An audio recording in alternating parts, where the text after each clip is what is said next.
आला हज़रत का फतवा है कि जुम्मे की दूसरी अजान जो है ना वो खतीब के सामने खड़े होकर नहीं देनी चाहिए, बाहर दरवाजे पे देनी चाहिए। आला हज़रत रहमतुल्लाह अलैह ना जबलपुर चले गए, सफर था वहां, आपके दो खुलफा थे, बाप बेटा मौलाना अब्दुल सलाम भी खलीफा थे, मुफ्ती बुरहानुल हक उनके बेटे वो भी खलीफा थे। फाज़िल बरेलवी जब वहां पहुंचे ना तो आला हज़रत से वहां किसी ने पूछा कि जुम्मे की दूसरी अजान कहाँ पढ़नी चाहिए, तो आला हज़रत फरमाने लगे बाहर पढ़नी चाहिए। आपने वो फतवा दे दिया, वहां जनाब लड़ाई शुरू हो गई। वहां लोगों ने कह दिया जनाब हमारे यहाँ 40 साल से हो रही है, किसी ने कहा 35 साल से। आला हज़रत फरमाने लगे दीन तजर्बे से नहीं आता, दीन इल्म से आता है। यानी 40 साल तजर्बा हो गया तो इसका मतलब है आप आलिम हो गए। दीन का ताल्लुक तजर्बे से वो इल्म से। बहस हो गई।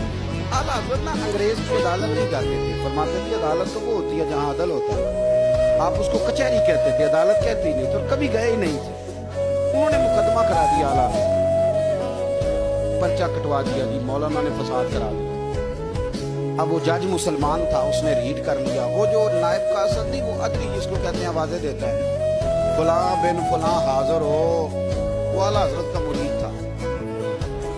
आपने उसे बुला के ना तो सारी बात समझा दी, वो समझ गया करना क्या है।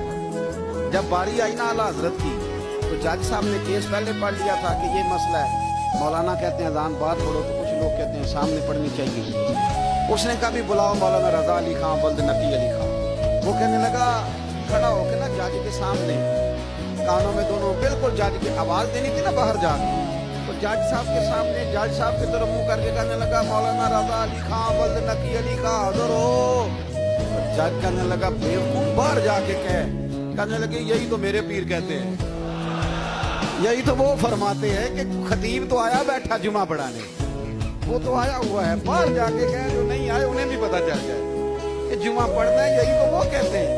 वो जाके कहने लगा मौलाना को आने की जरूरत नहीं, वो जो भी कह रहे हैं ठीक ही कह रहे हैं।